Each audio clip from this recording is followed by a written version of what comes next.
സ്തോത്രം, നന്ദിയോടെ സ്തോത്രം ചെയ്യുന്നു. അപ്പച്ചൻ്റെ സന്നിധിയിൽ ഒരു പ്രാവശ്യം അടികൾ കൂടി വരുവാൻ ചിന്തയുടെ യാമത്തിൽ തന്ന ഭാഗ്യത്തിനായി നന്ദിയോടെ സ്തോത്രം ചെയ്യുന്ന അപ്പച്ച. പല ഭാഗങ്ങളിലായ എൻ്റെ അടികളെ പെട്ടെ സന്നിധിയിൽ കൂട്ടി വരുത്തിയ മഹാദയക്കായി നന്ദിയോടെ സ്തോത്രം ചെയ്യുന്നു. അടികളുടെ കൂട്ടായ്മകളൊക്കെ ഈ കർത്താവെ യഹോവയ്ക്ക് പ്രസാദകരമായിരിക്കണമേ എന്ന് പ്രാർത്ഥിക്കുന്ന കർത്താവെ, അവിടുത്തെ നാമം മഹത്വപ്പെടുവാൻ ഇടയാകണമേ എന്ന് പ്രാർത്ഥിക്കുന്നു. ഞാൻ യഹോവയ്ക്കായി കാത്തിരുന്നു. അവനെങ്കിലേക്ക് ചാഞ്ഞ് എൻ്റെ നിലവിളി കേട്ടു. നാശകരമായ കുഴിയിൽ നിന്ന് കുഴഞ്ഞ് ചേച്ചിൽ ഞങ്ങളെ കയറ്റി അപ്പച്ചന് നന്ദിയോടെ സ്തോത്രം ചെയ്യുന്നു. അടികൾക്ക് കൂടി വരുവാൻ ഒരു പ്രാവശ്യം കൂടെ അവിടെ തന്ന കൃപയ്ക്കായി നന്ദിയോടെ സ്തോത്രം ചെയ്യുന്നു. കടന്നു വന്ന എല്ലാവരെയും യേശുക്രിസ്തുവിൻ്റെ നാമത്തിൽ അനുഗ്രഹിച്ചു പ്രാർത്ഥിക്കുന്നു. ഇന്നത്തെ ഈ കൂടി വരവ് എല്ലാവരുടെയും അനുഗ്രഹത്തിന് കാരണമാകണേ എന്ന് പ്രാർത്ഥിക്കുന്നു. അപ്പച്ച ഹല്ലേലൂയ, സ്തോത്രം, നന്ദിയോടെ സ്തോത്രം ചെയ്യുന്നു. വചനം പറയുന്ന മാനയെ ഓർത്ത് പ്രാർത്ഥിക്കുന്നു. കുടുംബത്തെ കുഞ്ഞുങ്ങളെ എല്ലാവരെയും ഓർത്ത് പ്രാർത്ഥിക്കുന്നു. അപ്പച്ച അവിടുത്തെ ചിറകടിയിൽ മറച്ചുകൊള്ളണമേ എന്ന് പ്രാർത്ഥിക്കുന്നു. ഹല്ലേലൂയ, സ്തോത്രം. ആ പ്രാർത്ഥനയും യാചനകളും എല്ലാം സ്വീകരിക്കണമേ എന്ന് പ്രാർത്ഥിക്കുന്നു. ഹല്ലേലൂയ, സ്തോത്രം. 2-3 പേർ കൂടി വരുന്നിടത്തൊക്കെ അവരുടെ മധ്യത്തിലുണ്ടെന്ന് വാഗ്ദത്തം ചെയ്ത കർത്താവേ, ഞങ്ങളുടെ മധ്യത്തിലുള്ളതിനായി നന്ദിയോടെ സ്തോത്രം ചെയ്യുന്നപ്പ. ഹല്ലേലൂയ, സ്തോത്രം കർത്താവേ. ഓരോ കടന്നു വന്ന ഓരോ മക്കളുടെ ആവശ്യങ്ങൾ എന്തെന്ന് അപ്പം നന്നായിട്ട് അറിയുന്നല്ലപ്പ. ഹല്ലേലൂയ, അടികൾ യാചിക്കുന്നതിന് മുമ്പേ അവിടുന്ന് അറിയുന്നല്ലോ അപ്പ. നന്ദിയോടെ സ്തോത്രം ചെയ്യുന്ന കർത്താവേ, അവിടുന്ന് ഓരോരുത്തരുടെയും യാചനകളെയും അപേക്ഷകളെയും സ്വീകരിക്കണമേ എന്ന് പ്രാർത്ഥിക്കുന്ന അപ്പച്ച. അടികൾക്ക് കർത്താവെ കൂടി വരുവാൻ കൃപയ്ക്കായി നന്ദിയോടെ സ്തോത്രം. പാടുവാൻ പ്രാർത്ഥിപ്പാനുള്ള കൃപ തരണമെന്ന് പ്രാർത്ഥിക്കുന്നു. സർവേശ്വരൻ നാമത്തിൽ തന്നെ ആമേൻ.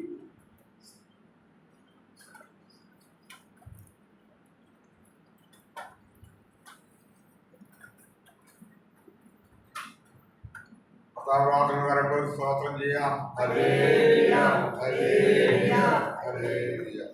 142 പാട്ട്.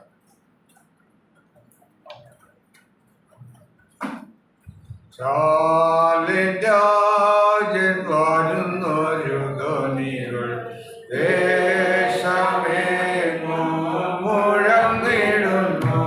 നമ്മുടെ ചാലിന്റാജൻ വരുന്നൊരു ധ്വനികൾ ദേശമേങ്ങും മുഴങ്ങിടുന്നു.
269 261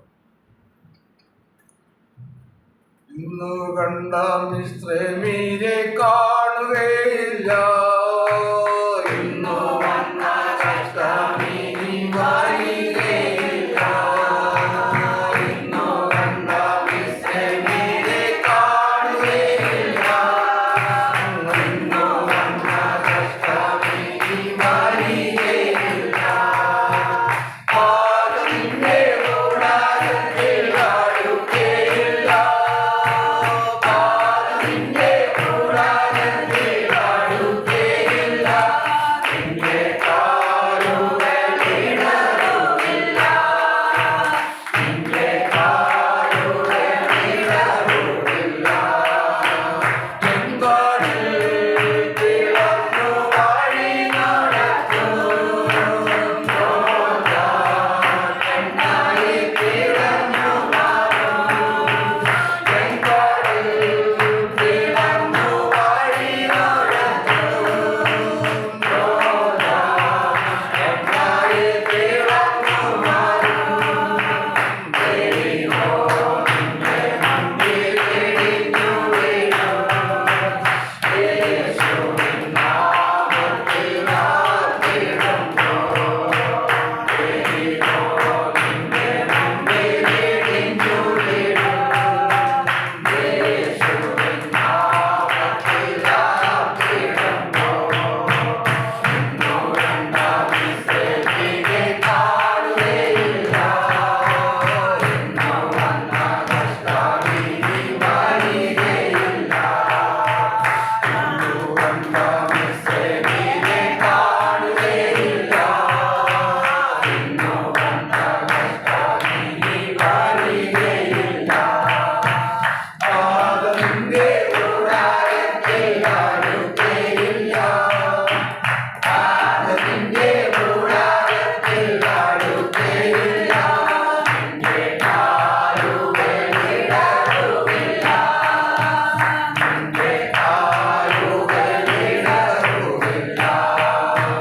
രോഗങ്ങൾ നിന്നെ ക്ഷീണിപ്പിക്കില്ല, ശാപങ്ങൾ നിന്നെ തളർത്തുകില്ല. രോഗങ്ങൾ നിന്നെ ക്ഷീണിപ്പിക്കില്ല, ശാപങ്ങൾ നിന്നെ തളർത്തുകില്ല.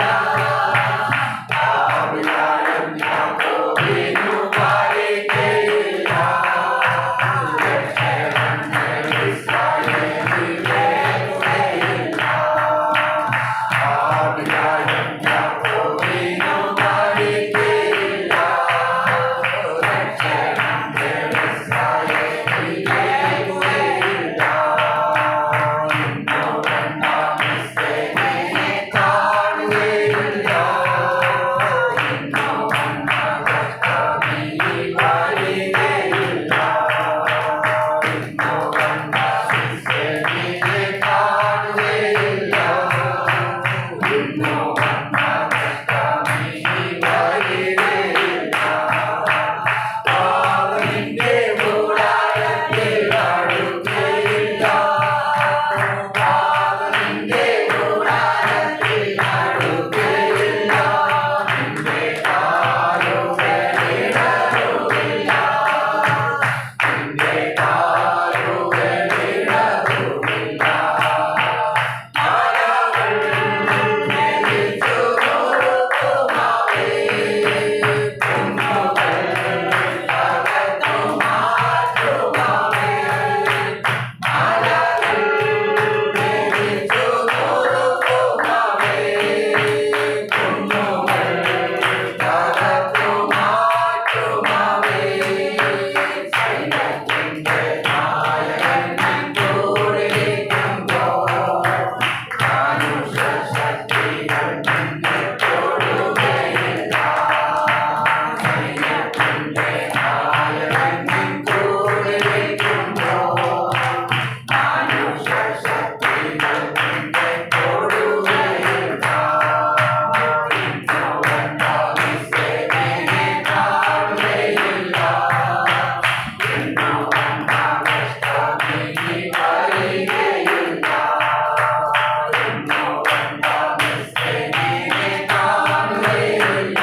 Hallelujah, hallelujah, hallelujah.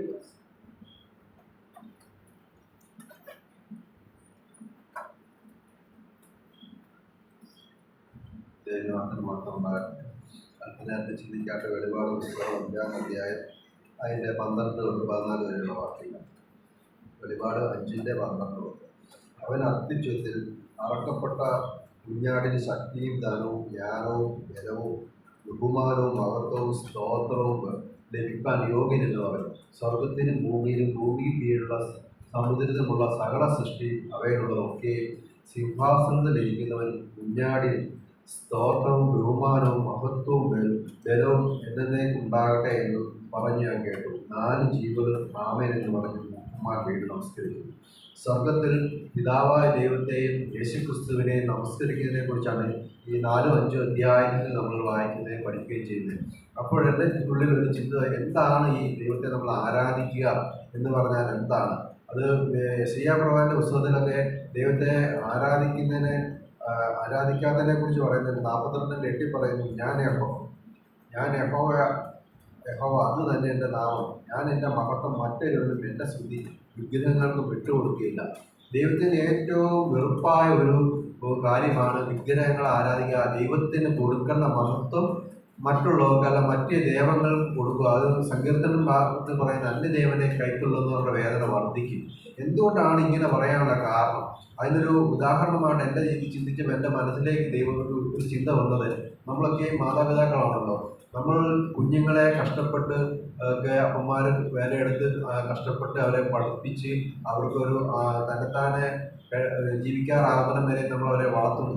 അതുപോലെ അമ്മമാരാണെങ്കിൽ അവരെ ഗർഭം ധരിച്ച് കഷ്ടപ്പെട്ട് പ്രസവിച്ച് അവരെ വളർത്തിക്കൊണ്ട് വരുന്നവർ ഇതുമാത്രം കഷ്ടപ്പാടുകൾ കൂടെ ആണ് അവരെ ഒരു പരുവം വരെ അല്ലെ അവരാകുന്നിടം വരെ വളർത്തുകയാണ്. അതൊരു പ്രായപൂർത്തിയായി കഴിഞ്ഞപ്പോൾ നമ്മുടെ മക്കൾ നമ്മോട് തിരിഞ്ഞിരുന്ന് പറയണം, അപ്പനോട് പറയുകയാണ്, നിങ്ങൾ എൻ്റെ അപ്പനല്ല, മറ്റൊരാളാണ് എൻ്റെ പിതാവെന്ന് നമ്മളോട് പറഞ്ഞാൽ നമ്മുടെ പിതൃത്വത്തെ സംശയിക്കേണ്ട തള്ളിപ്പറയുകയും ചെയ്താൽ നമുക്ക് എന്തുമാത്രം വേദന ഉണ്ടാകും. ഒരപ്പൻ എന്ന രീതിയിൽ നമ്മൾ ചിന്തിക്കണം.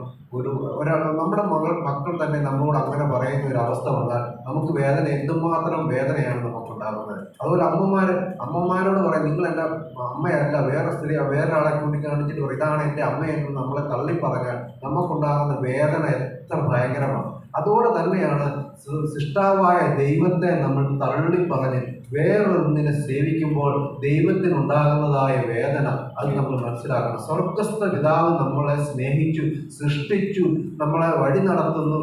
മാത്രമല്ല, നമ്മൾ തെറ്റിപ്പോയപ്പോൾ സ്വന്തം പുത്രനെ നമുക്ക് പകരമായി അറക്കപ്പെട്ട് നമ്മളെ രക്ഷിച്ച ഒരു പിതാവാണ്. ആ സ്നേഹത്തെ തള്ളിക്കളഞ്ഞ് വേറൊരു ബിംബത്തെ ആരാധിക്കുമ്പോൾ ദൈവത്തിൻ്റെ മനസ്സ് വേദനിക്കുന്നത് എന്തുമാത്രമാണെന്ന് നമ്മൾ മനസ്സിലാക്കണം. അതുകൊണ്ട് ദൈവത്തെ മറ്റൊന്നിനെ ആരാധിക്കുമ്പോൾ അവിടെ സംഭവിക്കുന്നത് നമ്മൾ പിതാവായ ദൈവത്തെ നിഷേധിക്കുകയാണ്. എൻ്റെ ദൈവമല്ല, എൻ്റെ പിതാവേ എന്ന് വിളിക്കുന്ന സ്വന്തം പുത്രൻ്റെ ആത്മാവിനെ തന്ന് നമ്മളെ സ്നേഹിച്ച പിതാവിനെ നമ്മൾ തള്ളിപ്പറയുന്നതിന് തുല്യമായ അവസ്ഥയാണ് വേറെ ബിംബത്തെ ആരാധിക്കുന്നത്. വേറെ മധ്യസ്ഥന്റെ അടുത്തിലേക്ക് വരുമ്പോൾ ഈ ക്രിസ്തുവിനെ നമുക്ക് തന്ന ദൈവത്തെ നമ്മൾ നിഷേധിക്കുന്നതിന് തുല്യമാണ്. അത് നമ്മുടെ ജീവിതത്തിൽ ഉണ്ടാകാൻ പാടില്ല. ആ വെളിപാട് പുസ്തകത്തിൽ നമ്മൾ പഠിക്കുമ്പോൾ അവൻ്റെ 4:11 വാക്യത്തിൽ ഇപ്രകാരം പറയുന്നു, കർത്താവ് നീ സർവ്വം സൃഷ്ടിച്ചാലും എല്ലാം നിന്റെ ഇഷ്ടം ഹേതുവാകാൻ ഉളവായതും സൃഷ്ടിക്കപ്പെട്ടതും ആകയാൽ ഹേതുവായുള്ളവയും സൃഷ്ടിക്കപ്പെടും. ആകയാൽ മഹത്വവും ബഹുമാനവും ശക്തിയും കൈക്കൊള്ളാൻ യോഗ്യൻ എന്ന് പറഞ്ഞ് തങ്ങളുടെ കിരീടങ്ങൾ സിംഹാസനം മുഖന്മാർ വീഴുന്നതിനെ കുറിച്ചാണ്. ആ സ്വർഗത്തിൽ ദൈവത്തെ ആരാധിക്കുന്ന ആ പ്രക്രിയയെക്കുറിച്ച് ഞാൻ ചിന്തിക്കുകയായിരുന്നു.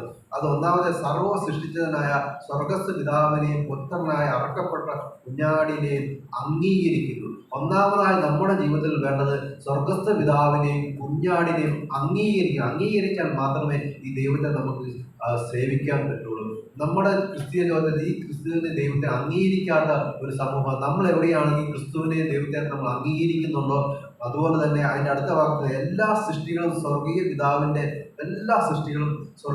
ഇഷ്ടം കൊണ്ടാണ് സൃഷ്ടിക്കപ്പെട്ടത്. ആ ബോധ്യം നമ്മുടെ എന്നും സൃഷ്ടിയിലായ നമ്മെ പാപത്തിൽ നമ്മൾ വീണു പോയപ്പോൾ സ്വന്തം പുത്രനെ സ്നേഹിച്ച് മനസ്സിലാക്കി നമ്മൾ മഹത്വം കൊടുക്കണം. അതിൻ്റെ ആ വാക്യം 4:11 5:12 നമ്മളത് വായിക്കുന്നുണ്ട്.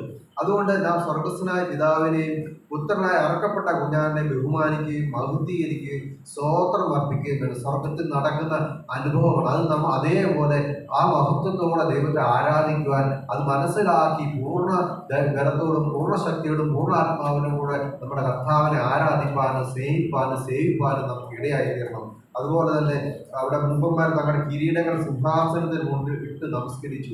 തങ്ങൾക്ക് കിട്ടിയ പൗലോസ് പറയുന്നത്, ഞാൻ ഓട്ടം തികച്ച് എനിക്ക് ജീവന്റെ കിരീടം എനിക്കായി വെച്ചിരിക്കുന്നു. അവർക്ക് ആ കിട്ടിയ കിരീടം, മഹത്വം, അതുപോലെ അധികാരങ്ങളൊക്കെ ദൈവത്തിന്റെ സന്നിധിയിൽ ഇട്ട് അവർ അതൊന്നും കണക്കിടാതെ ദൈവത്തെ വീണ്ടും നമസ്കരിക്കുന്നു. അവർ ആ വലിയ ദൈവത്തെ മനസ്സിലാക്കിയത് കൊണ്ടാണ് നമ്മുടെ ജീവിതത്തിൽ എന്തുമാത്രം നമുക്ക് ഈ രക്ഷകനെ നമ്മൾ മനസ്സിലാക്കിയിട്ടുണ്ട്, എന്തുമാത്രം നമ്മുടെ ജീവിതത്തിൽ കർത്താവിനെ സ്നേഹിക്കുകയും ആരാധിക്കുകയും ഒക്കെ നമ്മൾ ചെയ്യുന്നുണ്ട്. കാരണം ഇവിടം കഴിഞ്ഞ് ഇന്ന് നമ്മൾ നമ്മുടെ നടുവിൽ വന്നിരിക്കുന്നവനായ കർത്താവിനെ നമ്മൾ ആരാധിക്കുന്നു. അന്ന് നമ്മൾ സ്വന്തം കണ്ട് നമ്മുടെ കർത്താവിനെ നമ്മൾ ആരാധിക്കും. ഇന്ന് നമ്മൾ ഈ ഭൂമിയിൽ ജീവിക്കുമ്പോൾ നമ്മുടെ കർത്താവിനെ ആത്മാർത്ഥമായി ആരാധിക്കാതെ നമുക്ക് എങ്ങനെ ദൈവസന്നിധിയിൽ കടന്നു പോകാൻ കഴിയും? അതുകൊണ്ട് നമുക്ക് കർത്താവിനെ പൂർണ്ണമായി ആരാധിക്കുവാൻ തക്കൊണ്ട് ജീവിതത്തിൽ ഇടയാ തരണം.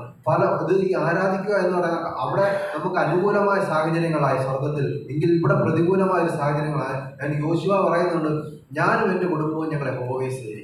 നമുക്ക് ഈ പ്രതികൂലങ്ങളുടെ നടുവിൽ കർത്താവിനെ ആരാധിക്കാൻ പൂർണ്ണമായി മറ്റുള്ളവർ എന്ത് ചിന്തിക്കും, എന്ത് പ്രവർത്തിക്കും, അല്ലെ പള്ളിയിലുള്ളവർ മറ്റുള്ള സമൂഹത്തിലുള്ളവരൊക്കെ എന്ത് ചിന്തിക്കും എന്ന് അവരുടെ നടുവിൽ നമുക്ക് കർത്താവിനെ ഉയർത്തുവാൻ തക്കവണ്ണം ഇടയായെങ്കിൽ മാത്രമേ സ്വർഗത്തിൽ സ്വർഗത്തിൽ ദൈവത്തിൻ്റെ ഭക്തരോടുകൂടി കർത്താവിൻ്റെ മക്കളോടുകൂടി നമുക്കും കർത്താവിനെ പൂർണ്ണമായി ആരാധിക്കാൻ സാധിക്കുള്ളൂ. അതുകൊണ്ട് നമുക്ക് ഈ ലോകത്ത് ജീവിക്കുമ്പോൾ ആരുടെ മുമ്പിൽ ധൈര്യത്തോടെ നമ്മൾക്ക് വേണ്ടി ജീവൻ തന്ന് നമ്മെ സ്നേഹിച്ച ആ രക്ഷകനെ ഉയർത്തുവാനും ആ രക്ഷകനെ മാത്രം ആരാധിക്കുവാനും നമുക്ക് വേണ്ടി ജീവൻ തന്ന കർത്താവിന് വേണ്ടി ജീവിപ്പാനും ഇടയായി തീരട്ടെ പ്രാർത്ഥിച്ചുകൊണ്ട്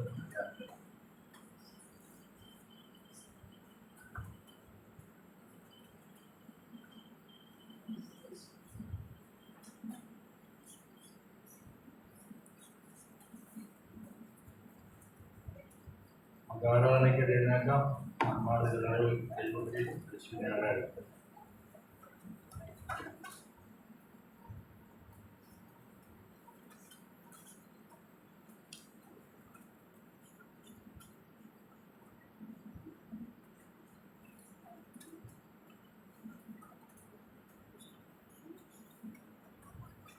പുസ്തകത്തിന്റെ 6ാമത്തെ പഠനം 6ാമത്തെ പഠനം സ്തുതിപ്പീൻ സ്തുതിപ്പീൻ എന്ന് സ്തുതിച്ചിടുന്നേ യേശുരാജാവിനെ സ്തുതിപ്പീൻ സ്തുതിപ്പീൻ എന്ന് സ്തുതിച്ചിടുന്നേ യേശുരാജാവിനെ ഈ പാപത്തിൽ സൃഷ്ടിയാക്കണമേ എന്റെ ഉള്ളത്തിൽ വന്നതിനാ ഈ പാപത്തിൽ സൃഷ്ടിയാക്കണമേ എന്റെ ഉള്ളത്തിൽ വന്നതിനാ ആനന്ദമേ പരമാനന്ദമേ വിദു സ്വർഗീയ സന്തോഷമേ ആനന്ദമേ പരമാനന്ദമേ വിദു സ്വർഗീയ സന്തോഷമേ ഈ പാപത്തിൽ സൃഷ്ടിയാക്കണമേ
കർത്താവിന്റെ കരങ്ങളെ ഉയർത്തി സ്തോത്രം ചെയ്യാം. Hallelujah hallelujah hallelujah.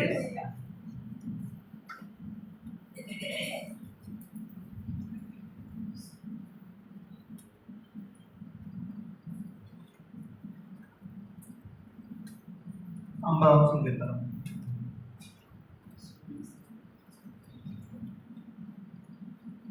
ദൈവം യഹോവയായ ദൈവം അരുളിച്ചെയ്തു, സൂര്യന്റെ ഉദയം മുതൽ അസ്തമയം വരെ ഭൂമിയെ വിളിക്കുന്നു.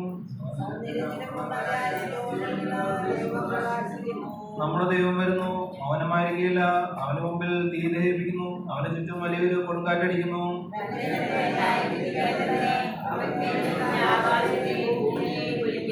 യാഗം കഴിച്ച് എന്നോട് നിയമം ചെയ്തവരായ എന്റെ വിശുദ്ധന്മാരെ എന്റെ അടുക്കൽ കൂട്ടുകയും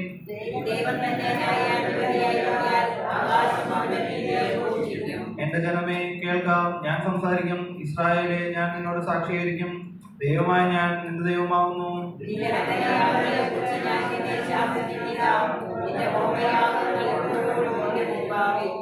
നിന്റെ വീട്ടിൽ നിന്ന് കാളയെയോ നിന്റെ തൊഴുത്തുകളിൽ നിന്ന് കോലാട്ടൂട്ടന്മാരെയോ ഞാൻ എടുക്കുകയില്ല.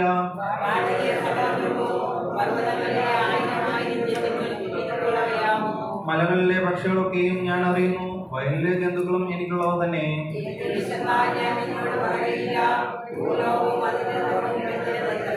ഞാൻ കാളകളുടെ മാംസം തിന്നുമോ, കോലാട്ടൂട്ടന്മാരുടെ രക്തം കുടിക്കുമോ?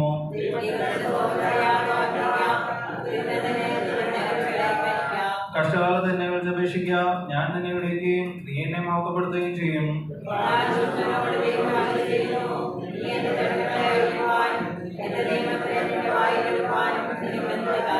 നിന്റെ ശാസനയെ വെറുത്ത് എന്റെ വചനങ്ങളെ നിന്റെ പുറകിൽ എറിഞ്ഞു കളയുന്നല്ലോ.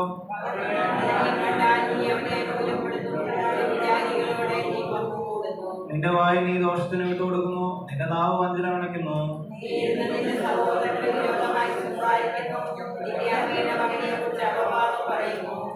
ഇവ നീ ചെയ്തു, ഞാൻ മിണ്ടാതിരിക്കാൻ ഞാൻ നിന്നെ പോലുള്ളവനെന്ന് നീ നിരൂപിച്ചു.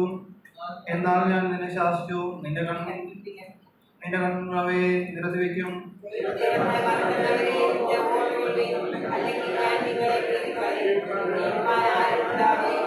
സ്തോത്രം എന്ന യാഗം അർപ്പിക്കുന്നവൻ എന്നെ മഹത്വപ്പെടുത്തുന്നു. ഞാൻ ദൈവത്തെ രക്ഷാണിക്കും.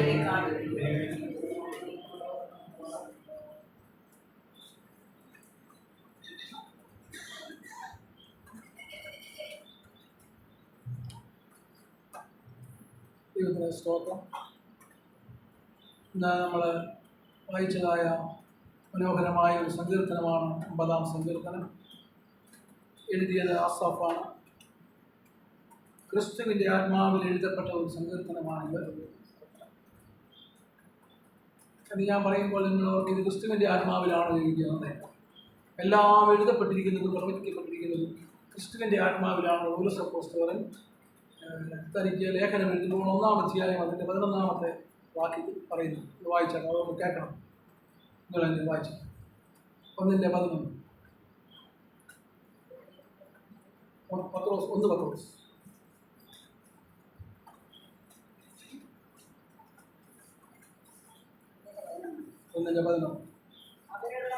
അവരിലുള്ള ക്രിസ്തുവിന്റെ ആത്മാവ് ക്രിസ്തുവിന് വരേണ്ട കഷ്ടങ്ങളെയും പിന്മരുന്ന മഹിമയെയും മുൻകൂട്ടി സാക്ഷീകരിച്ചപ്പോൾ സൂചിപ്പിച്ച സമയം ഏതോ എങ്ങനെയുള്ളതോ എന്ന് പ്രവാചകന്മാർ ആരാധന നോക്കി അവരിലുള്ള ക്രിസ്തുവിൻ്റെ ആത്മാവ്. ക്രിസ്തുവിൻ്റെ ആത്മാവ് മനുഷ്യന് വ്യാപരിച്ചത് എന്ന് മുതലാണ്. ആദം മുതൽ വ്യാപരിച്ചു. നോഹയുടെ കാര്യത്തെപ്പറ്റി ഇവിടെ പറയുന്നു. നോഹ പ്രവചിച്ചത് ക്രിസ്തുവിൻ്റെ ആത്മാവിലാണെന്ന് പറഞ്ഞത്. ഞാനിപ്പോൾ പറഞ്ഞത് ആസാഫ് എന്ന് പറയുന്ന ഈ ദൈവദാസൻ പ്രവചിച്ചത് ക്രിസ്തുവിൻ്റെ ആത്മാവിലാണ്. ക്രിസ്തുവിൻ്റെ ആത്മാവിൽ എന്താണ് പ്രവചിച്ചത്? പുള്ളി പ്രവചിച്ചത്, അദ്ദേഹം പ്രവചിക്കുന്നത് ലോകാവസാനത്തെക്കുറിച്ച്, കർത്താവ് ന്യായാസനത്തിലിരിക്കുന്ന ഒരു കാര്യത്തെപ്പറ്റിയാണ് ഇവിടെ ഇദ്ദേഹം പ്രസ്താവിക്കുന്നത്. ഈ 50-ാം സങ്കീർത്തനം എന്ന് പറയുന്നത് ഓർമ്മ പറയുന്നതുകൊണ്ട് എനിക്ക് ഓർമ്മക്കുള്ള ആളാണ്. 50-ാം സങ്കീർത്തനം എന്ന് പറയുന്നത് യെശയ്യാ പ്രവാചകന്റെ 1-ാം പുസ്തകം, യെശയ്യാ പ്രവാചകൻ എഴുതിയ 1-ാം അധ്യായമാണ്.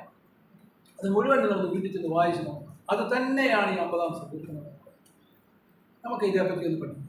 ഇതിൻ്റെ 1-ാമത്തെ വാക്യം എന്ന് പറയുന്നത് ദൈവം യഹോവയായ ദൈവം അരുൾ ചെയ്തു എന്ന് പറയുമ്പോൾ എന്താണ് നാം അർത്ഥമാക്കുന്നത്? ദൈവം യഹോവയായ ദൈവം അരുൾ ചെയ്തു എന്നത് വായിച്ചപ്പോൾ എനിക്ക് മനസ്സിലായത്, ദൈവം യഹോവയായ ദൈവം എന്ന് പറയുന്നത് ദൈവത്തിൻ്റെ സൃഷ്ടാവായ ദൈവത്തിൻ്റെ സർവശക്തിയെയും അവൻ്റെ അപ്രമേയത്വത്തെയും കാണിക്കുന്ന ഒരു വചനമാണ് ദൈവം യഹോവയായ ദൈവം. അതിനെ ഹീബ്രുവിൽ എൽ എലോഹീം യാഹ്വേ എന്നാണ് വായിക്കുന്നത്. എൽ എലോഹീം യാഹ്വേ, സർവശക്തനായ ദൈവം അരുൾ ചെയ്യുകയാണ്. എന്താണ് ദൈവം അരുൾ ചെയ്യുന്നത്? എന്താണ് ദൈവം അരുൾ ചെയ്യുന്നത്? തൻ്റെ ജനത്തെ ന്യായം വിധിക്കേണ്ടതിന് എൻ്റെ അടുത്ത് കൂട്ടുവരുത്തും. തൻ്റെ ജനത്തെ, 4-ാമത്തെ വാക്യം, തൻ്റെ ജനത്തെ ന്യായം വിധിക്കേണ്ടതിന് അവൻ മേലിൽ നിന്ന് ആകാശത്തെയും ഭൂമിയെയും വിളിക്കുന്നു. 5-ാമത്തെ വാക്യം, യാഗം കഴിച്ച് എന്നോട് നിയമം ചെയ്തവരായ വിശുദ്ധന്മാരെ എൻ്റെ അടുക്കൽ കൂട്ടുന്നു. അപ്പം ഞാൻ ചിന്തിച്ചു, വിശുദ്ധന്മാർക്ക് ഒരു ന്യായവിധിയുണ്ടോ? ഉണ്ട്. വിശുദ്ധന്മാർക്കും ഒരു ന്യായവിധിയുണ്ട്.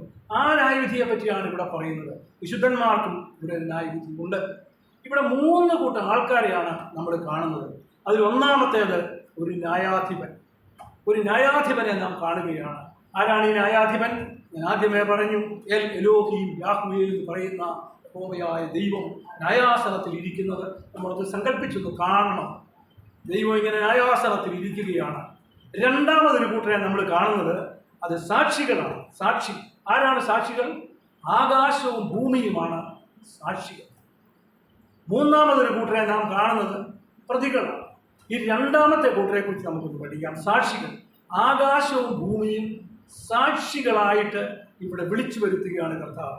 എന്തിനാണ്? നമ്മൾ അല്പം ആഴത്തിലേക്ക് പോയി കഴിഞ്ഞാൽ ഹല്ലേലൂയ സ്തോത്രം, ഇവിടെ പറയുന്നത് ദൈവത്തിൻ്റെ ന്യായവിധി ഏറ്റവും ന്യായമായിരിക്കും.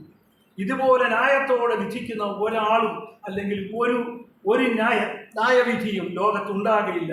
അതുകൊണ്ടാണ് നമ്മളിവിടെ ഇങ്ങനെ വായിച്ചത്, തൻ്റെ ജനത്തെ ന്യായം വിധിക്കേണ്ടതിന് അവൻ മേലിൽ നിന്ന് ആകാശത്തെയും ഭൂമിയെയും വിളിക്കുന്നു. ആകാശത്തെയും ഭൂമിയെയും ഒരു സാക്ഷിയായിട്ട് കർത്താവ് വിളിച്ചു വരുത്തുകയാണ് തൻ്റെ ജനത്തെ ന്യായം വിധിക്കേണ്ടതിന്. ഹല്ലേലൂയ സ്തോത്രം. ഓരോ മനുഷ്യനും ദൈവത്തിൻ്റെ സിംഹാസനത്തിൻ്റെ അടുത്തേക്ക് വരികയാണ്. നമുക്കാർക്കും നിരസിച്ചുകൂടാത്ത വണ്ണം ന്യായാധിപൻ്റെ ന്യായം അത്ര കറക്റ്റായിട്ട് വിധിക്കുന്ന ദൈവത്തെയാണ് നമ്മൾ മുന്നിൽ കാണുന്നത്.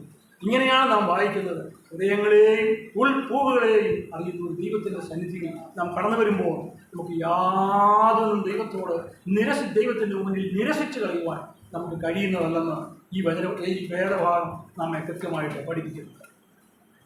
ഹല്ലേലൂയ സ്തോത്രം. അതുകൊണ്ട് ആകാശവും ഭൂമിയും അവൻ്റെ നീതിയെ ഘോഷിക്കുമെന്ന് വാക്യം 6 പറയുന്നു.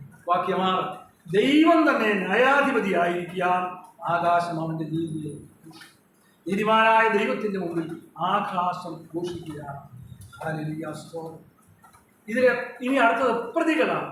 ഇതിലേക്ക് പ്രതികളെ വിളിച്ചു വരുത്തുകയാണ്. ആരാണ് ഇതിലെ പ്രതികൾ? യാഗം കഴിച്ച് തന്നോട് നിയമം ചെയ്തവരായ തൻ്റെ വിശുദ്ധന്മാരെയാണ് ഇവിടെ പ്രതികളായിട്ട് വിളിച്ചു വരുത്തുന്നത്. അവരുടെ മേലുള്ള കുറ്റാരോപണങ്ങളാണ് ഇവിടെ നടക്കുന്നത്. അതാണ് താഴോട്ട് അവരുടെ പേരിലുള്ള കുറ്റങ്ങളൊക്കെ ഒരുപാട് പറയുന്നുണ്ട്. അപ്പോൾ വിളിച്ചു വരുത്തുന്നത് ആരെയാണ്? ദൈവം തൻ്റെ ജനത്തെയാണ് വിളിച്ചു വരുത്തുന്നത്, വിശുദ്ധന്മാരെയാണ് വിളിച്ചു വരുത്തുന്നത്. ഇത് മനസ്സിലാക്കാനായിട്ട് ഹല്ലേലൂയ സ്തോത്രം. ഇതും കൂടെ മനസ്സിലാക്കുക. ഭൂമിയെ അവൻ വിളിച്ചു, അതുപോലെ ആകാശത്തെയും അവൻ വിളിച്ചു വരുത്തി. എന്തിന്? ന്യായം വിധിക്കേണ്ടത്. ആവർത്തന പുസ്തകം 31:28 നിങ്ങൾ വായിച്ചു നോക്കണം. അവിടെ ഇങ്ങനെ എഴുതിയിരിക്കുന്നത്, ആകാശത്തെയും ഭൂമിയെയും സാക്ഷി വച്ച് ഈ വചനം ഞാൻ അവരെ ഏൽപ്പിക്കുന്നു. മോശ തൻ്റെ ന്യായപ്രമാണം എല്ലാം ഒരു പുസ്തകത്തിൽ, അത് വായിച്ചു നോക്കുന്നത് മനസ്സിലാവും. മോശ തൻ്റെ ന്യായപ്രമാണം എല്ലാം ഒരു പുസ്തകത്തിൽ എഴുതി. എന്നിട്ട് മോശ പറയുകയാണ്, നിങ്ങൾ നിങ്ങളുടെ മൂപ്പന്മാരെയും അതുപോലെ തന്നെ പുരോഹിതന്മാരെയും അവിടെ വിളിച്ചു വരുത്തിയിട്ട് അവരോട് പറയുകയാണ്, ഈ ന്യായപ്രമാണം ഞാൻ നിങ്ങളെ ഏൽപ്പിച്ചിരിക്കുന്നു, നിങ്ങൾ ഇതനുസരിച്ച് നടക്കുകയില്ലെന്ന് എനിക്ക് വ്യക്തമായിട്ട് അറിയാം. അങ്ങനെയല്ലേ അവിടെ വായിക്കുന്നത്. നിങ്ങളിത് അനുസരിച്ച് നടക്കുകയില്ലെന്ന് എനിക്കറിയാം, എന്നാലും ഞാനിത് നിങ്ങളെ ഏൽപ്പിച്ചിരിക്കുന്നു. ഇത് നിങ്ങളെ ഏൽപ്പിച്ചിരിക്കുന്നു എന്നതിന് അടയാളമായിട്ട് ഞാൻ ആകാശത്തെയും ഭൂമിയെയും സാക്ഷി വയ്ക്കുന്നു. അങ്ങനെയാണ് മോശ ഇത് അവരെ ഏൽപ്പിച്ചത്. നമ്മുടെ കർത്താവിന് വേണ്ടിയിട്ട് പകരക്കാരനായി മോശ ഇത് അവരെ ഏൽപ്പിച്ചതുകൊണ്ട് ന്യായം വിധിക്കുന്ന സമയത്തും അതേ സാക്ഷികളെ തന്നെ കർത്താവ് തിരികെ വിളിച്ചു വരുത്തുകയാണ്, ആകാശത്തെയും ഭൂമിയെയും. ഹല്ലേലൂയ സ്തോത്രം. അതുകൊണ്ട് ന്യായവിധി ദിവസത്തിൽ ദൈവം സാക്ഷിയെ വിളിച്ചു വരുത്തുമ്പോൾ നമ്മളവിടെ ഇരിപ്പുണ്ട്. ഓരോരുത്തരും ദൈവത്തിൻ്റെ സന്നിധിയിൽ ഇരിപ്പുണ്ട്. തൻ്റെ വിശുദ്ധ ജനമായ നമ്മളും അവനോട് കൂടെ അവിടെ ഇരിക്കുകയാണ്. ഈ ന്യായവിധി ദിവസത്തിൽ ദൈവം ഈ ആകാശത്തെയും ഭൂമിയെയും വിളിച്ചു വരുത്തിയിട്ടുണ്ട്.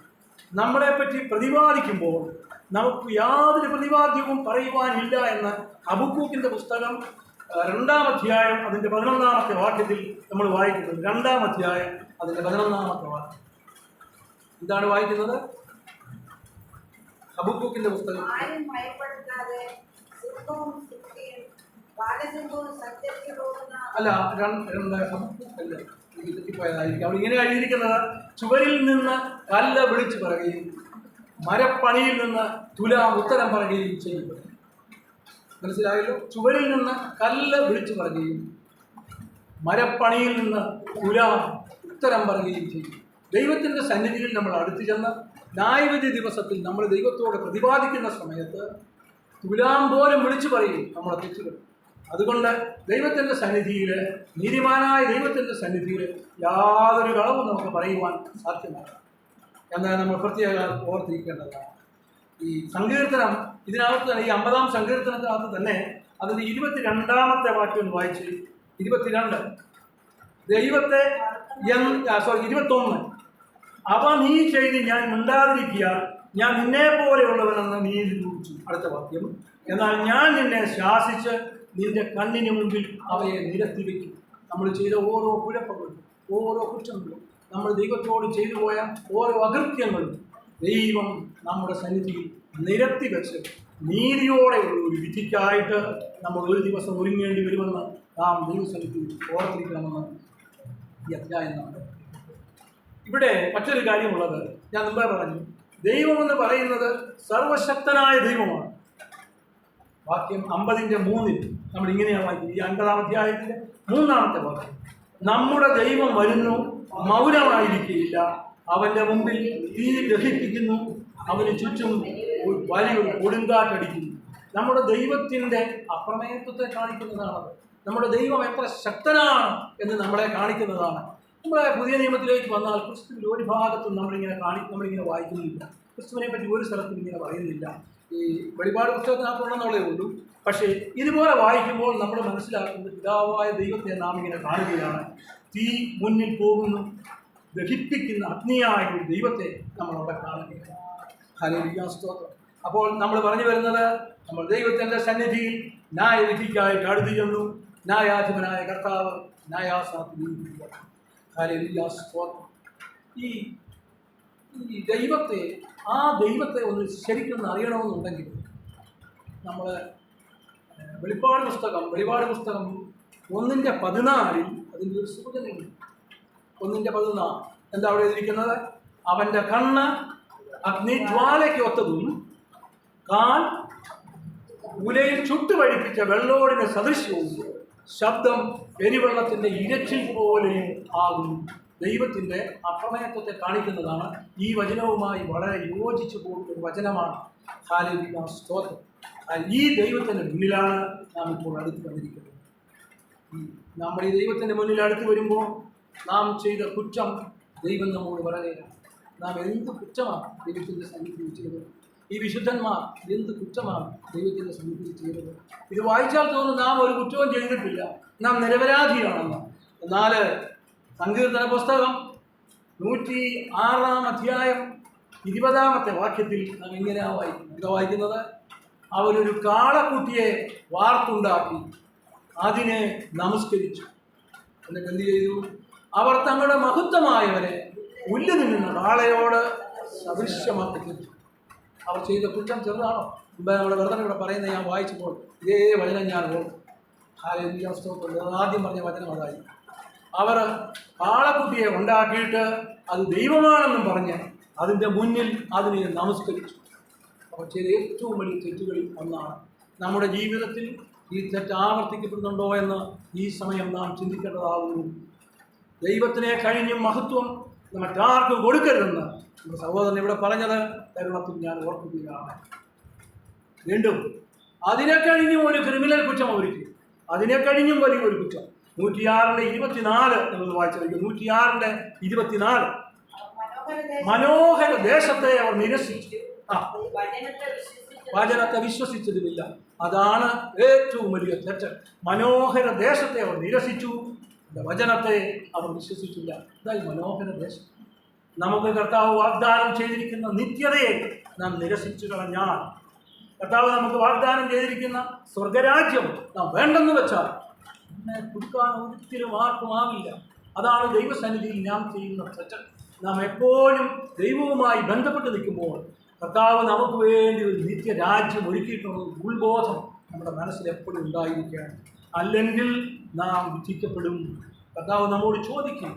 അപ്പോൾ നമുക്ക് പറയാനാവില്ല ഞാൻ അങ്ങനെ പറഞ്ഞിട്ടില്ല എന്ന്. അപ്പോഴാണ് ഞാൻ പറഞ്ഞത്, ഹബക്കൂക്കിനകത്ത് പറഞ്ഞ കാര്യം തുലാം വിളിച്ചു പറയും, അവൻ അങ്ങനെ തന്നെ പറഞ്ഞിട്ടുണ്ട്.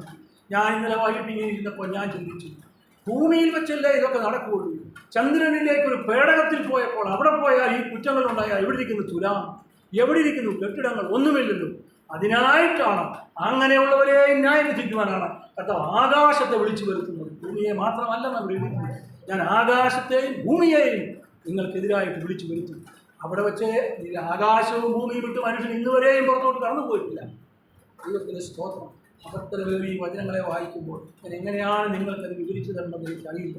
എൻ്റെ ഹൃദയത്തിൻ്റെ ഉള്ളിലെ ആ ഒരു കാര്യമാണ് ഞാൻ നിങ്ങളുമായിട്ട് പങ്കുവയ്ക്കുവാൻ ആവശ്യപ്പെടുന്നത്. അപ്പോൾ നമ്മുടെ ജീവിതത്തിൽ ഈ പറഞ്ഞ രണ്ട് കാര്യത്തിൽ ഏതെങ്കിലും ഒന്നോ അല്ലെങ്കിൽ രണ്ടോ ഒരു കാരണവശാലും നഷ്ടപ്പെട്ടു പോകരുത് എന്ന് ഞാൻ നിങ്ങളോട് പ്രത്യേകം ഓർമ്മിക്കണം.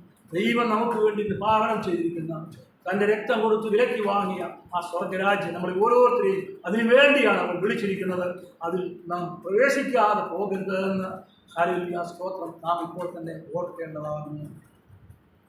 അപ്പോൾ നമ്മൾ സത്യം പറഞ്ഞാൽ എന്താണ് നമ്മൾ ചെയ്യുന്നത്?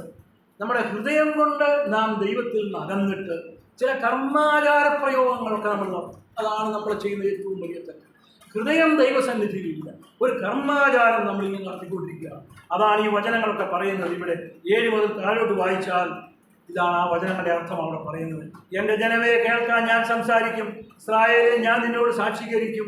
നിന്റെ ഹനനയാഗങ്ങളെ കുറിച്ച് ഞാൻ ശാസിക്കുന്നില്ല, നിന്റെ ഹോമയാഗങ്ങൾ എപ്പോഴും എൻ്റെ മുൻപാകെ ഇരിക്കുന്നു. കർത്താവ് പറയുക, നിങ്ങളുടെ ഹോമയാഗങ്ങളും ഹനനയാഗങ്ങളും ഞാൻ അതിലൊന്നും പ്രസാദിക്കുന്നില്ല. കർത്താവ് പിന്നെ എവിടെയാണ് പ്രസാദിക്കുന്നത്? കർത്താവ് പ്രസാദിക്കുന്നത് തകർന്നിരിക്കുന്ന നമ്മുടെ മനസ്സിലാണ്. തകർന്നും നുറുങ്ങിയിരിക്കുന്ന ഹൃദയത്തെ അവൻ ഒരു നാളും നിരസിച്ചു കളയുന്നില്ലെന്ന് ദൈവത്തിൻ്റെ വചനത്തിൽ നമ്മൾ പഠിക്കുന്നുണ്ട്. ഹല്ലേലൂയ സ്തോത്രം. ഇപ്പോൾ സങ്കീർത്തനം ഈ 50-ാം അധ്യായത്തിൻ്റെ 8-ാമത്തെ വാക്യങ്ങൾ നമുക്ക് 8 മുതൽ 13 വരെ അത് വായിക്കാനുള്ള സമയക്കുറവ് കൊണ്ട്, സമയമില്ലാത്തത് കൊണ്ടാണ്. ഹനനയാഗങ്ങൾ, ഹോമയാഗങ്ങൾ, ഇങ്ങനെയുള്ള കൈപ്പണിയായ അല്ലെങ്കിൽ കർമാചാരമായ ഏതെങ്കിലും പ്രവൃത്തിയിൽ ദൈവം പ്രസാദിക്കുമെന്ന് നാം കരുതരുത്. നമ്മുടെ ജീവിതത്തിൽ ഇഷ്ടംപോലെ കർമാചാര പ്രവൃത്തികൾ നമ്മൾ ചെയ്യുന്നുണ്ട്. കർമ്മത്തിലാണ്, അതൊരാചാരമായിട്ട് നമ്മൾ ചെയ്തുകൊണ്ടിരിക്കുകയാണ്. ഈ വക യാഗങ്ങളിൽ ദൈവം പ്രസാദിക്കുന്നില്ല. പിന്നെ ഏത് യാഗമാണ് കർത്താവേ ഞാൻ നിനക്ക് വേണ്ടി ചെയ്യേണ്ടതെന്നാണ് ഹല്ലേലൂയ സ്തോത്രം ഈ സങ്കീർത്തനക്കാരൻ ചോദിക്കുന്നത്. എന്നിട്ട് അവൻ പരിശുദ്ധാത്മാവിൽ വിളിച്ചു പറയുകയാണ്. എന്താ പറയുന്നത്? ദൈവത്തിന് സ്തോത്രയാഗം അർപ്പിക്കുക, അത്യുന്നതന് നിന്റെ നേർച്ചകളെ കഴിക്കുക, ദൈവത്തിന് സ്തോത്രയാഗം അർപ്പിക്കുക. അപ്പം ഞാൻ പറഞ്ഞു വരുന്നത്, നമുക്കും വേണം കുറേ യാഗങ്ങൾ, നമ്മളും കുറേ യാഗങ്ങൾ ചെയ്യണം. ഹല്ലേലൂയ സ്തോത്രം. ഇപ്പം ഞാനൊരു യാഗത്തെ പറ്റി നിങ്ങളോട് പറഞ്ഞു. 50-14 എന്താണത്?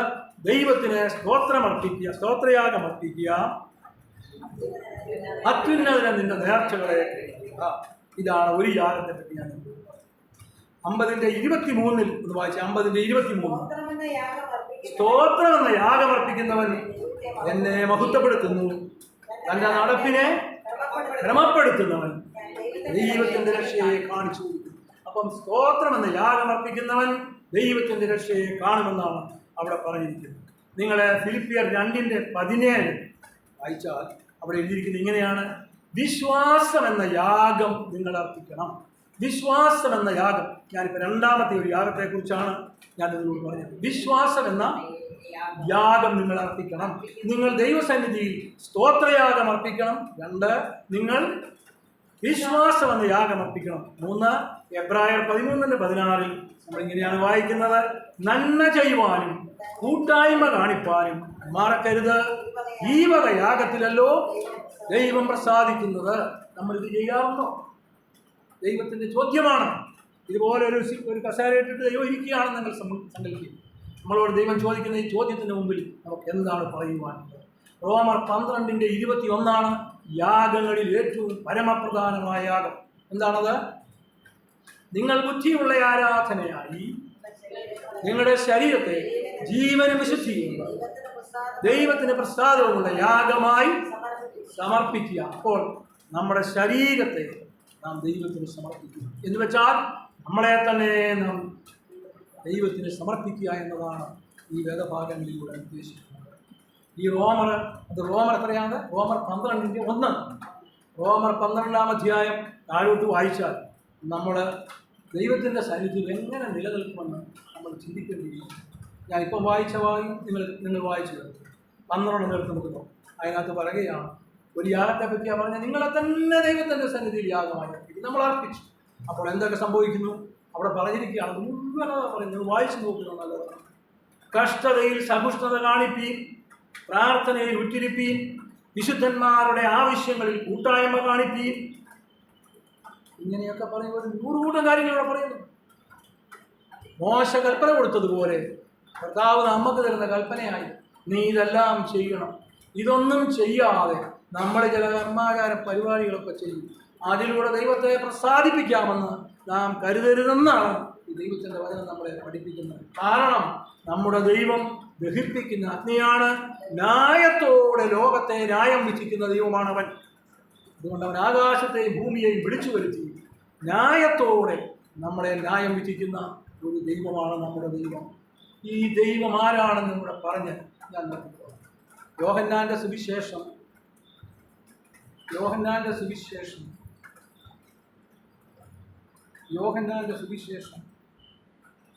5:22 നിങ്ങൾക്ക് വായിക്കാമോ?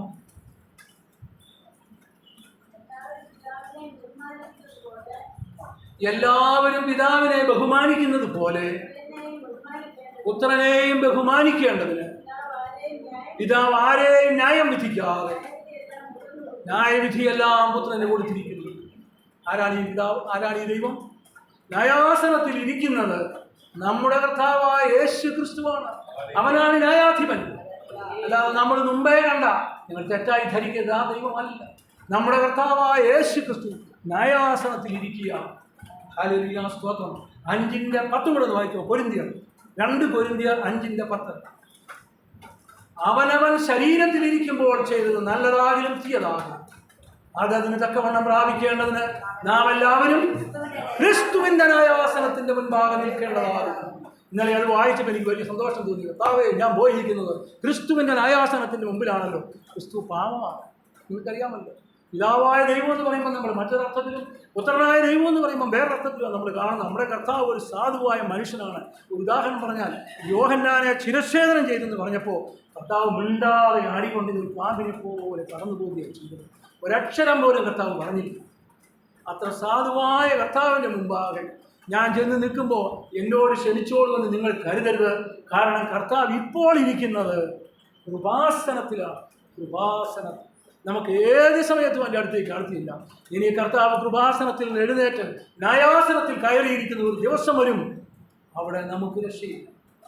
അവിടെ കർത്താവ് ന്യായാധിപനാണ്. നമ്മൾ കാണുന്ന ആ ദൈവം ദഹിപ്പിക്കുന്ന അഗ്നിയാണ്. അതുകൊണ്ട് നമ്മൾ ഇങ്ങനെ ദൈവത്തോട് പ്രാർത്ഥിക്കണം. കർത്താവെ, കർമാചാരങ്ങളിൽ പിന്നെയോ ജീവനും വിശുദ്ധിയുമുള്ള ഒരാരാധനയായി ഞാൻ എന്നെ തന്നെ നിന്റെ തിരുമുൻപാകെ സമർപ്പിക്കുന്നു. നിന്റെ കൃപ എനിക്കതിന് ആവശ്യമാണ്. നീ എന്നെ അനുഗ്രഹിക്കണം. ഈ വചനങ്ങൾ, ഹല്ലേലൂയ, സ്തോത്രം, ജീവനും വിശുദ്ധിയുമുള്ളതാകയാൽ അതിൽ ആശ്രയിച്ച് ജീവിപ്പാൻ എന്നെ പഠിപ്പിക്കണമേ. കർത്താവെ, ഞങ്ങൾ മുമ്പേ വായിച്ചതുപോലെ ഒരുപാട് കാര്യങ്ങൾ അവിടുന്ന് ഞങ്ങളെ പഠിപ്പിച്ചിട്ടും ചെയ്യുവാൻ ഞങ്ങളെ ഏൽപ്പിച്ചിട്ടും ഞങ്ങളുടെ ജീവിതത്തിൽ കുറവ് വന്നിട്ടുണ്ടെങ്കിൽ ഞങ്ങളോട് ക്ഷമിക്കണമെന്ന് പ്രാർത്ഥിക്കുകയും അതനുസരിച്ച് പ്രവർത്തിച്ച് മുന്നേറാൻ നമ്മളെ സഹായിക്കുകയും ചെയ്യുമാറാകണമെന്ന് ഞാൻ പ്രാർത്ഥിക്കുന്നു. നമ്മുടെ കണ്ണുകളെ അടയ്ക്കാം, നമുക്ക് പ്രാർത്ഥിക്കാം. ദൈവസന്നിധിയിൽ 1 മിനിറ്റ് നമുക്ക് പ്രാർത്ഥനയ്ക്കായി. ഞങ്ങളെ വാത്സല്യമായി സ്നേഹിക്കുന്ന സ്വർഗസ്ഥനായ ഞങ്ങൾ ഈ സന്ധ്യാസമയത്ത് ഒന്നിച്ച് ഞങ്ങളുടെ അപ്പൻ്റെ സന്നിധിയിൽ ഞങ്ങൾ പറഞ്ഞു. ഞങ്ങളുടെ ഹൃദയങ്ങൾക്ക് പലതരത്തിലുള്ള പ്രശ്നങ്ങളും വേദനകളും ഉണ്ട് കർത്താവേ. കുറുകുന്ന ഒരു പ്രാവിനെ പോലെ ഞങ്ങളുടെ മനസ്സ് പലപ്പോഴും വേദനയ്ക്ക് സങ്കടപ്പെടുന്നു. ഞങ്ങൾ രോഗികളായിരിക്കുമ്പോൾ, ഹല്ലേലൂയ സ്തോത്രം, ഞങ്ങളുടെ കുഞ്ഞുങ്ങൾ ഞങ്ങൾക്കെതിരായിട്ട് നിൽക്കുമ്പോൾ, ഞങ്ങൾ ആഗ്രഹിക്കാത്ത തരത്തിലും തലത്തിലും പലതും സംഭവിക്കുമ്പോൾ, ഞങ്ങളുടെ കർത്താവെ അങ്ങയുടെ മുഖത്തേക്ക് നോക്കി അവിടുന്ന് ഞങ്ങളെ സഹായിച്ച് നടത്തുന്ന കൃപയ്ക്കായിട്ട് ഞങ്ങൾ അങ്ങേക്ക് സ്തോത്രം ചെയ്യുന്നു. ഹല്ലേലൂയ സ്തോത്രം. കർത്താവെ, ഞങ്ങൾ ചിലപ്പോൾ ഇങ്ങനെ പറയാറുണ്ട്, എന്നാൽ എൻ്റെ വഴി യഹോവയ്ക്ക് മറഞ്ഞിരിക്കുന്നു, എൻ്റെ ന്യായം എൻ്റെ ദൈവം കേൾക്കാതെ പോകുന്നുവെന്ന് ഞങ്ങൾ സങ്കടത്തോടെ ചിലപ്പോൾ അങ്ങയോട് കർത്താവെ അവിടുത്തെ മുഖത്തേക്ക് ഞങ്ങൾ നോക്കിക്കൊണ്ട് ചോദിക്കാറുണ്ട്. എൻ്റെ കർത്താവെ, എൻ്റെ ഈ ബുദ്ധിമുട്ടുകളും പ്രയാസങ്ങളും എന്നാണ് എനിക്ക് മാറ്റിത്തരുന്നത്? കർത്താവ് പറയുകയാണ്, ഹല്ലേലൂയ സ്തോത്രം, എൻ്റെ കരുണ നിനക്ക് മതി. ഹല്ലേലൂയ സ്തോത്രം. അത് നിന്റെ ബലഹീനതയിൽ നിനക്ക് തികഞ്ഞു വരുന്നതാണ്. കർത്താവ് നമ്മെ പഠിപ്പിച്ചിരിക്കുന്നു.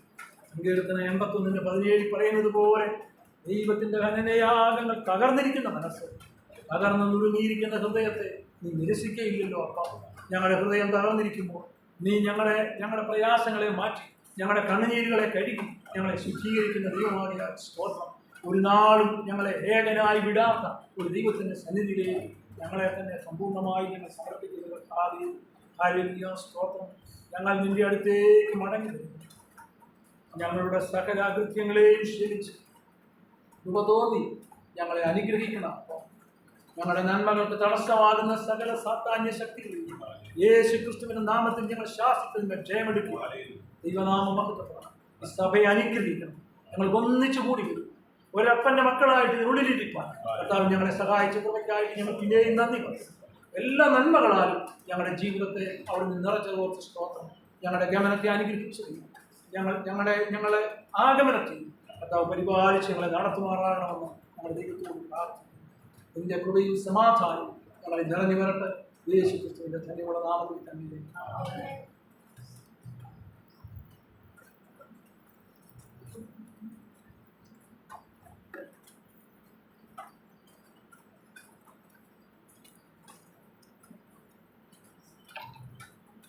അൻപത്തിനാലാമത്തെ പാട്ട്. എല്ലാം